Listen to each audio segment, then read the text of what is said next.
على نبيها الكريم اجتمعت، وحول كتاب الله توحدت، وعند دهاليز السياسة تفرقت. مذاهب إسلامية التقى رجالها في طهران يبحثون في تاريخ الأمة الإسلامية عما يجمع حاضرها عله يوحد مستقبلها. في نسخته 28 بدأ مؤتمر الوحدة الإسلامية بحاجة إلى نزع فتيل الخلاف وإبعاد الخطاب الطائفي. إذا أردنا الوحدة علينا أن نزيل تضارب المصالح بيننا، علينا أن نشعر بأن دمار حلب يعني دمار الرياض، ودمار الموصل يعني دمار الأردن. علينا أن نعتبر السنة في غزة، والعلويين في دمشق، والزيديين في اليمن، والأكراد في شمال العراق، والسنة والشيعة في العراق وأفغانستان وباكستان. علينا أن نعتبرهم أمة واحدة.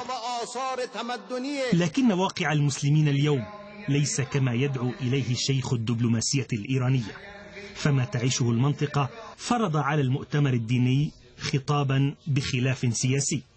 قلب علماء المسلمين أحوال الأمة من سوريا إلى العراق وفلسطين. بدأ تنظيم ما يعرف بالدولة الإسلامية على رأس قائمة الأخطار والتهديدات.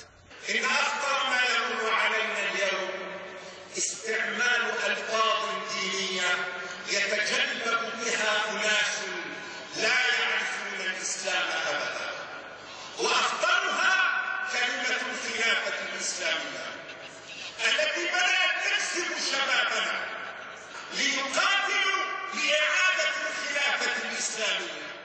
هكذا إذن هو الجسد الإسلامي، تمزقه الحروب والنزاعات.